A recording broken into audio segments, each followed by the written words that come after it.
Okay, let's unpack this. Think for a moment.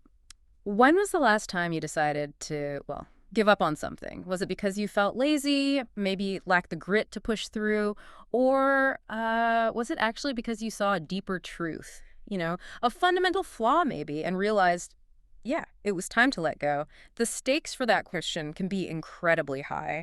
They really shape the trajectory of our entire life sometimes. Yeah, that's a really powerful distinction, isn't it? And it's a question most of us grapple with probably far more often than we even realize. Yeah. It lies right at the heart of our deep dive today.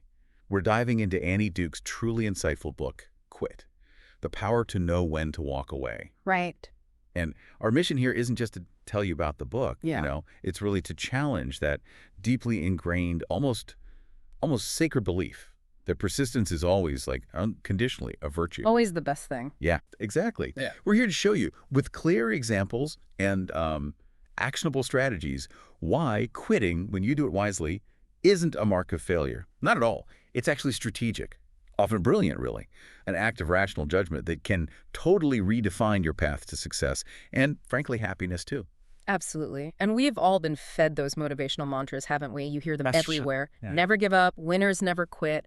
They sound inspiring, almost heroic on the surface. Mm-hmm. But what if just sometimes not quitting is actually the most self-destructive path you can possibly take? I mean, consider the legendary boxer Muhammad Ali.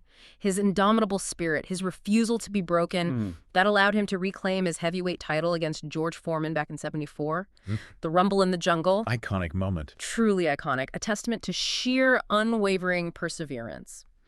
But here's where it gets really interesting and, well, quite tragic, honestly. He kept fighting for another 7 years after that huge win, despite repeated signals from his own body. His closest friends, even his doctors, were saying stop. His physician, Freddie Pacheco, he famously quit Ali's corner.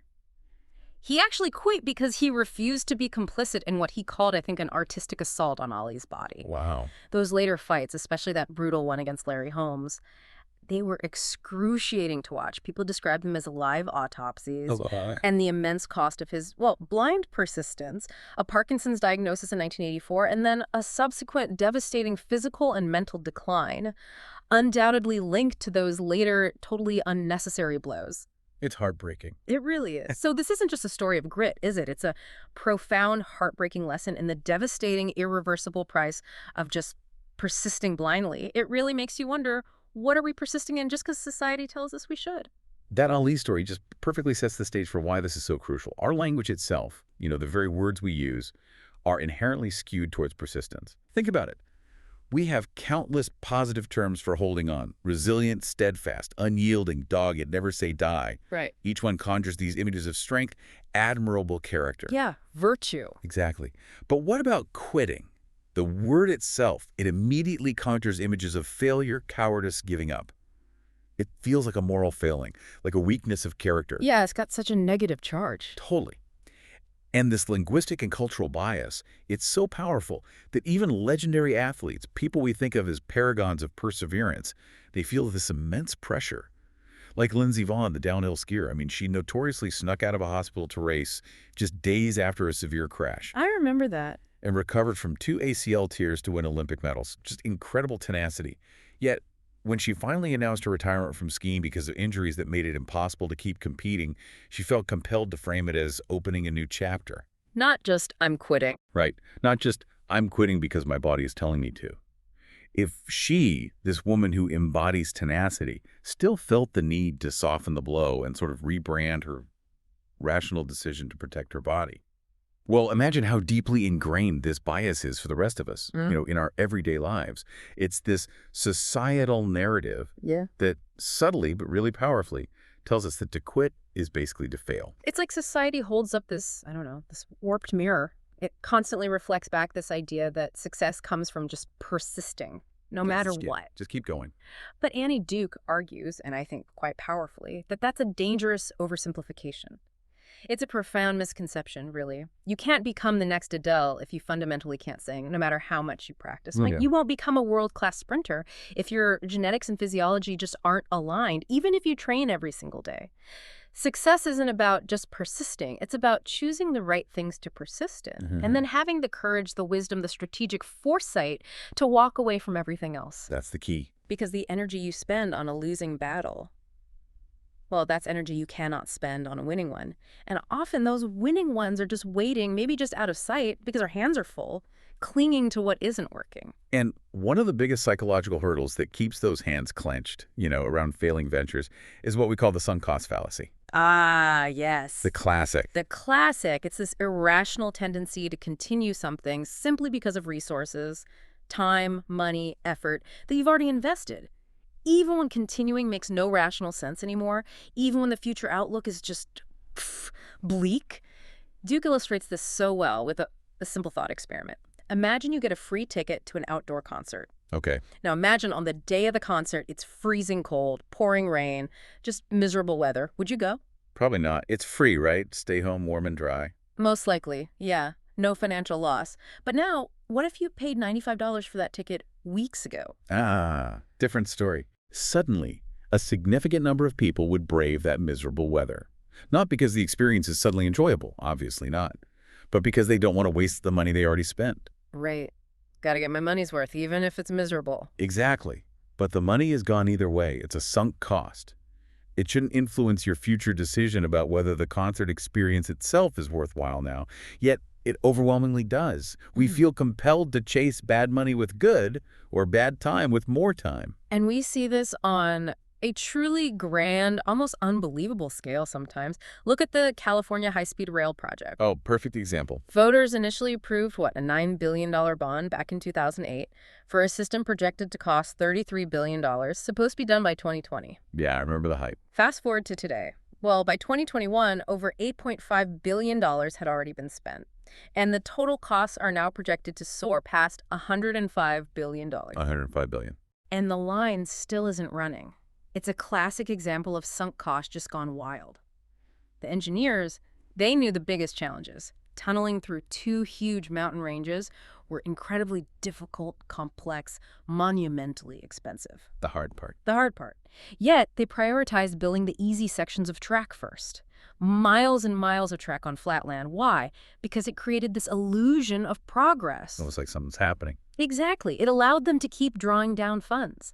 The pressure to recoup what's already sunk into the project makes it incredibly hard to pull the plug, even if it's the most fiscally responsible, logical thing to do now. The momentum of that past investment becomes almost irreversible, even when the future projections look, well, disastrous. And this phenomenon, where the sheer weight of past investment makes it progressively harder to quit, that's precisely what Duke calls the Katamari effect. Ah, like the video game. Exactly like the video game. For those who know it, imagine this sticky ball that just rolls up increasingly larger objects as it moves. As you invest more time, more money, more emotional effort into something, it accumulates like those objects on the ball. It gets heavier, harder to stop, harder to change direction. Right. The more sunk costs pile up, the harder it becomes to quit. Yep. It creates this self-reinforcing, almost inescapable loop. And this applies to anything, really. A bad relationship you've invested years in, a losing stock you refuse to sell, just hoping it'll break even. In there. Or even just waiting in a ridiculously slow grocery line. The longer you've waited, the less likely you are to switch lines, even if a new one opens right next to you and it's clearly moving faster. Guilty as charged. We all do it. Yeah. We get stuck in our own mental grooves, weighted down by what's already behind us. The real insight here, I think, is that our brains often conflate past investment with future potential. And learning to really distinguish between those two, that's where the power of smart quitting lies. Okay, so if sunk costs weren't enough of a hurdle, we then have to contend with loss aversion. Oh yeah, another big one. This concept, identified by Nobel laureates Daniel Kahneman and Amos Tversky, it's such a fundamental insight into how our minds work. The emotional impact of a loss is roughly twice as powerful as the joy of an equivalent gain. It's huge. Think about it. Okay. You find a $20 bill on the street. Feels pretty good, right? Nice little bonus. Now imagine losing $20 from your wallet.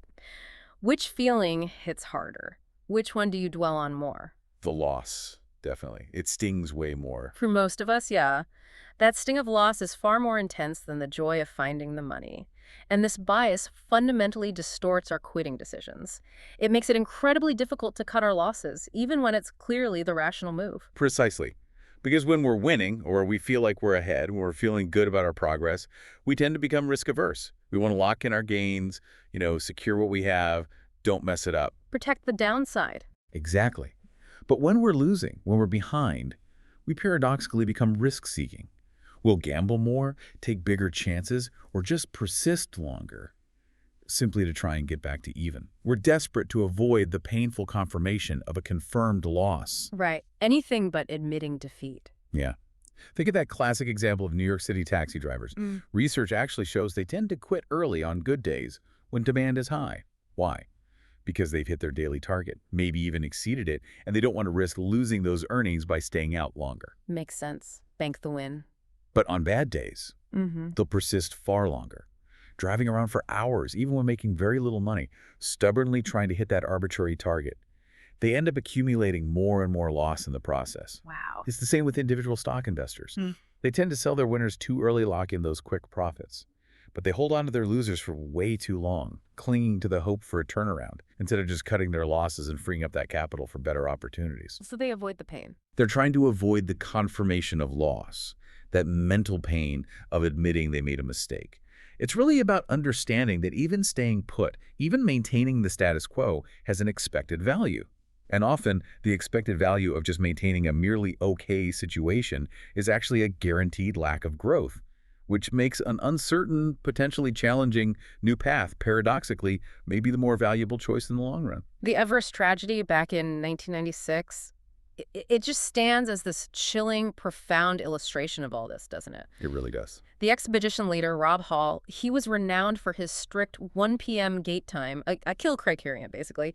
Turn back from the summit by 1 p.m., regardless of how close you are. Yeah, he was known for enforcing it. He'd enforced it before, even with clients just 300 feet from the top, turning them around despite their protests. He knew the risks, but on that fateful day, with whiteout conditions closing in, he waited for a struggling client, Doug Hansen. He missed his own crucial deadline, and both of them perished. So tragic. It's the story of an otherwise rational leader just succumbing maybe to the pressure of being so close to the goal, or perhaps the emotional investment in his client's dream. And what's often overlooked, what gets lost in that tragic narrative, is the story from that very same day of 3 other climbers, Stuart Hutchinson, John Task, and Lou Kosciuszko. Okay. They were also close to the summit around 11:30 a.m. But they did turn back. They respected the gate time, they honored that preset boundary, and they survived. But we don't hear about them as much. Exactly. Their story isn't widely known or celebrated. Why? Because it's too boring. There was no dramatic tragedy, no heroic persistence until death, no compelling narrative of overcoming impossible odds against nature. Sensible quitting. It's just sensible quitting and survival. It highlights how our society's narrative overwhelmingly favors the hero who never gives up, even when that persistence leads to ruin or a catastrophe. We celebrate that more than the quiet wisdom of those who know when to quit and live to fight another day. The real heroism, often, maybe is the courage to walk away when everything is screaming at you to keep going. Yeah, the Everest story really drives home the deadly consequences of blind persistence. It just begs the question, if these powerful psychological forces, our cultural bias, sunk costs, loss aversion, if they're so effective at keeping us trapped in failing ventures, how do we fight back? How do we build a system, a mental framework that allows us to break free and actually make those rational choices? That's $1 million question, right? So if our default setting is persist at all costs, how do we reprogram ourselves for smart quitting? Annie Duke argues, and I find this really powerful, that quitting is actually one of the most powerful adaptive tools we have in an inherently uncertain world. I mean, we never have all the facts, do we? New information constantly emerges, circumstances shift, our goals might even evolve over time. Quitting allows you to adapt. It lets you say, okay, I've learned something new here, the landscape has changed, and now I need to change course. It's the exact opposite of being permanently stuck in a decision, trapped by yesterday's data or yesterday's assumptions. It truly is. And you see this logic applied in other fields. Think of the Silicon Valley approach, the minimum viable product, or MVP. Right. Fail fast. Fail fast, learn fast. You launch something quickly, get real-world feedback, and then you pivot fast. You quit what doesn't work to focus on what does. It's basically a systematic way of embracing smart quitting as a core strategy for innovation. Even comedian Richard Pryor, he used a similar method to develop his routines. He famously went on stage with only some ideas and maybe like a joke or two. Oh, risky. Totally risky. But he'd quickly discard material that didn't land, didn't get laughs. He'd refine what did work, constantly adjusting based on that real-time audience feedback. That agility, the ability to quickly quit what's ineffective and iterate, it's crucial for innovation. Not just in tech or comedy, but really in all our lives. From dating and relationships to choosing a career path, even deciding which hobby to pursue. It's about treating life more like a series of experiments, not a single pass-fail test. Okay, so how do you make that pivot? How do you know when to quit, ideally, before you're in too deep, before the sunk costs pile up? Right. The secret to timely quitting, Duke argues, is often this thing she calls mental time travel. Love that term. Yeah, it's great. It means projecting yourself into the future, not with rose-tinted glasses, but realistically. Assessing potential outcomes, not just hoping for the best-case scenario. It's about consciously calculating the expected value of your choices. It's exactly. Yeah. Expected value. It sounds technical, maybe, but it isn't just for poker players or Wall Street investors, though they certainly use it. It's a really foundational concept in rational decision-making. At its simplest, it just helps you weigh the potential good outcomes and the potential bad outcomes of a decision, multiplied by their probabilities. How likely is the good thing? How likely is the bad thing? How good is the good? How bad is the bad? Okay, putting some numbers on it, sort of. Kind of, yeah. Or at least structured thinking. So if the expected value of continuing on your current path is negative, meaning, on average, over time, you'll likely incur more costs or negative outcomes than benefits. Or, importantly, if the expected value of quitting and pursuing an alternative path is higher, then quitting is the rational choice. Even if the alternative is uncertain. Even if the alternative is uncertain. This applies to money, sure, but also to your happiness, your health, your precious time, your relationships. Think about Dr. Sarah Olsner-Martinez, the ER physician Duke mentions. She was considering leaving her incredibly demanding, high-stress job, total burnout. Yeah, I can imagine. She realized she was, in her words, 100% certain she'd be unhappy if she stayed, locked into this life of burnout. But she was uncertain about her happiness in a new, unproven role she was considering. The critical insight there is that the certainty of unhappiness in her current path made the uncertain new path, with its potential for greater happiness and well-being, the mathematically higher expected value choice. Okay. The sure bet was unhappiness. The sure bet was unhappiness. So quitting, in her case, wasn't giving up. It was prioritizing her long-term well-being.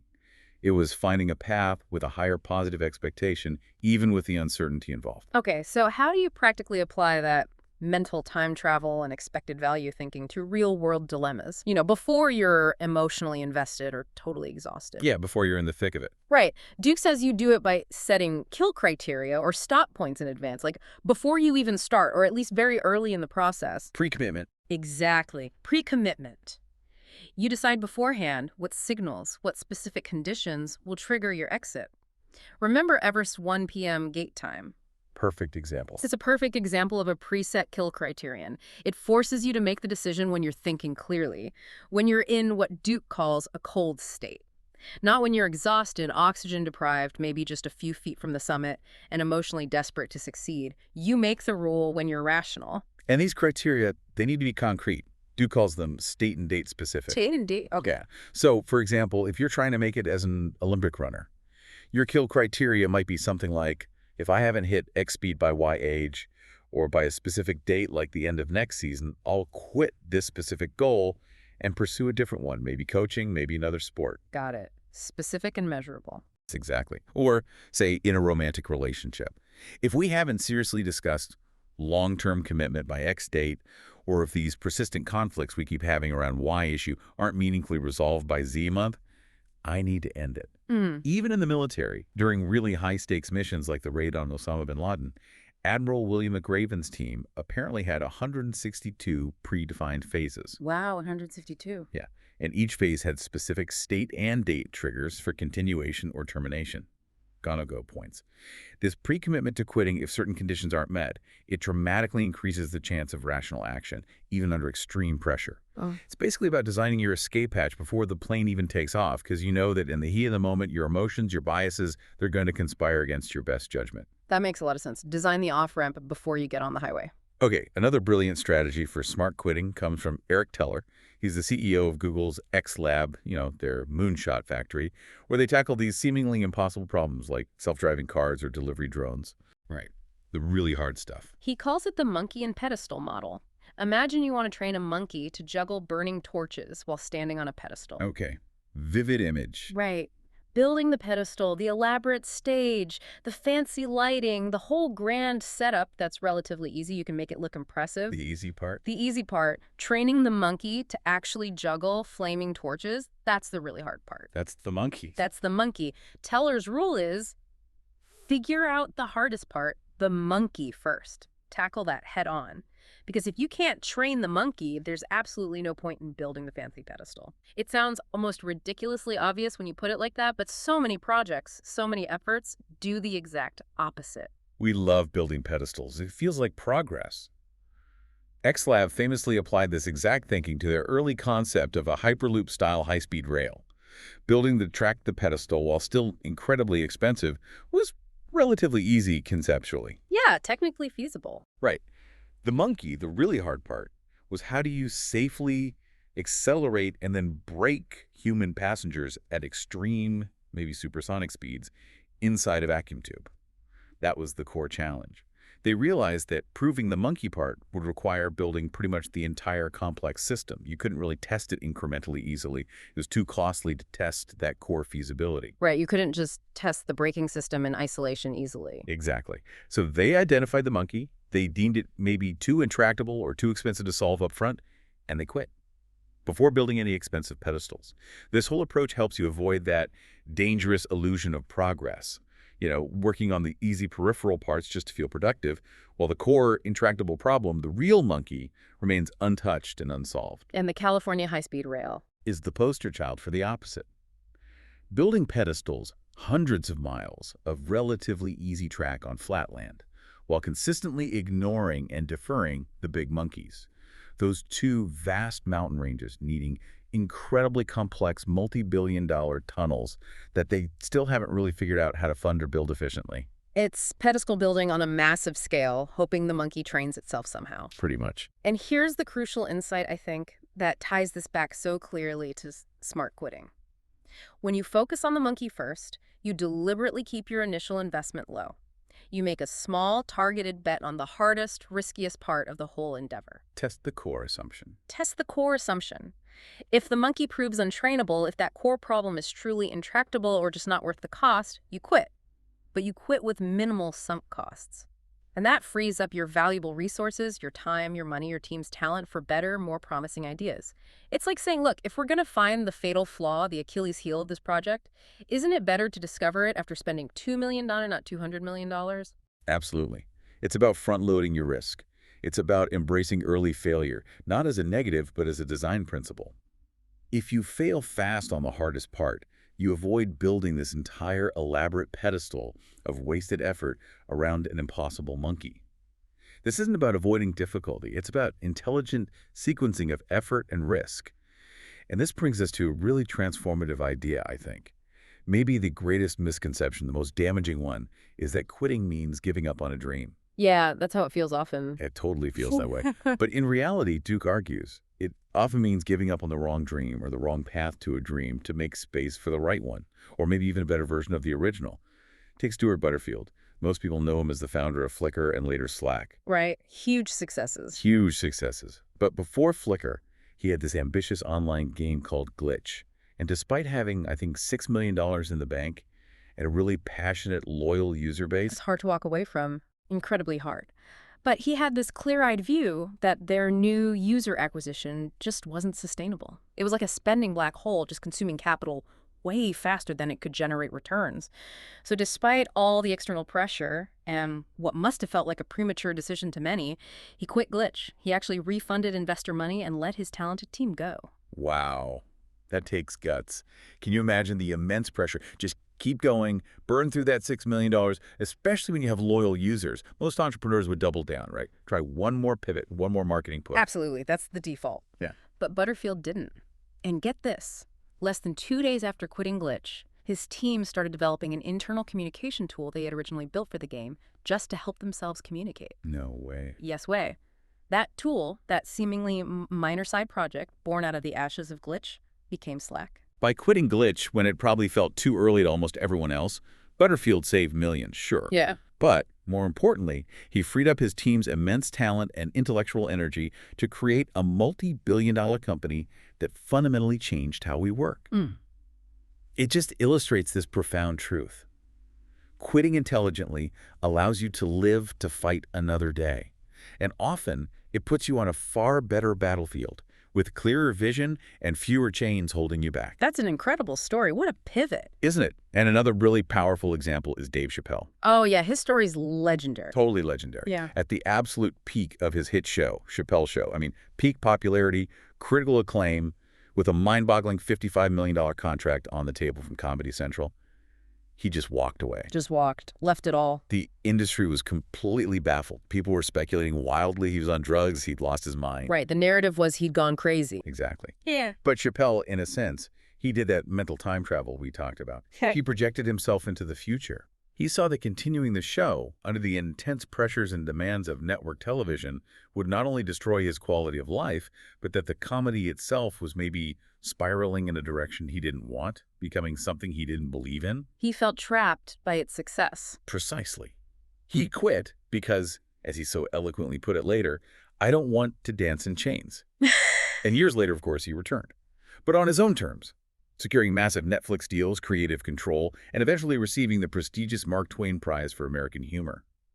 His premature quit wasn't an act of madness at all. It was an act of profound self-preservation, creative integrity, and personal freedom that ultimately led to even greater, more sustainable success and seemingly more personal fulfillment. It was a radical redefinition of success, prioritizing his internal well-being and artistic control over just external metrics like money or fame. And thinking about Sasha Cohen, the figure skater we mentioned earlier, her story resonates here too. It does. She was truly one of the best Olympic silver medalist. Her entire identity, pretty much from childhood, was inextricably tied to skating. She really struggled, by her own admission, to even imagine quitting, to see herself as anything else but a skater. That identity trap. It's powerful. So powerful. And despite accumulating injuries and a growing unhappiness with the constant grind of professional exhibition tours, she attempted a comeback for the 2010 Olympics. She ultimately didn't qualify and was, in essence, forced to retire. The decision was kind of made for her. Right. But after that forced exit, something amazing happened. A new path opened up. She went to college, got a degree, became an investment manager, got married, had children. And she described that transition not as quitting or failing, but as being freed. Freed. That's a great word for it. Yeah. Her happiness, her sense of fulfillment, it blossomed once she finally stepped off that competitive ice. Once she was no longer bound by an identity that was actually causing her physical pain and, it sounds like, a lot of psychological distress. It just underscores this critical point. Often, what we refuse to quit isn't just a project or a job. Sometimes it's a deeply ingrained identity. And the true freedom comes from detaching your self-worth from that specific outcome or role, allowing yourself to redefine success entirely on your own terms. Absolutely. And all these stories, they really highlight Duke's overarching concept that life is a long game. It's much more like playing professional poker than playing a single hand of blackjack. Okay, explain that difference. Well, a truly professional poker player, a winning player over the long haul, doesn't care about winning every single hand. You don't even necessarily care about winning every single session they sit down to play. What matters is maximizing their expected value over thousands and thousands of hands over their entire career. This means knowing when to fold a hand, even if you've put some chips in the pot already. Knowing when to cut your losses. Even if it means losing that particular pot? Even if it means losing that pot. Or even knowing when to walk away from a table entirely if the odds just aren't in your favor. Maybe the other players are too good, or you're not playing your best. It's all about preserving your chips, your resources, for better, more advantageous opportunities down the line. They're not emotionally attached to any single hand. They're playing the long game of profitability and sustainability. We absolutely need to adopt that mindset for our own lives, don't we? Your one career path, your current relationship, your specific project you're working on right now, they are not the only game in town. Not at all. They're just one hand, maybe one session in the very long game of your life. And every moment you spend clinging to something with a negative expected value, something that is consistently draining your resources, your time, your energy, your happiness, is a moment you're not investing in something else. Something that could bring you far greater happiness, health, or success. It's that opportunity cost that we often fail to calculate because we're just so focused on salvaging what we've already committed, on avoiding that feeling of loss. So yeah, the core lesson from this whole deep dive, the central message from Annie Duke's work, it's really clear. Only by intelligently, strategically quitting can you truly free your hands to grasp the future. Free your hands, I like that. It's about letting go of what no longer serves you, what has a negative expected value for your future, in order to create the space, the energy, the opportunity for what truly will. The wisdom of life, maybe it's not found in how long you persist against all odds, but in when you have the courage and the clarity to let go, to change course, and to turn and embrace a better future. It's a proactive, empowering choice, not a passive surrender. That's a powerful reframing.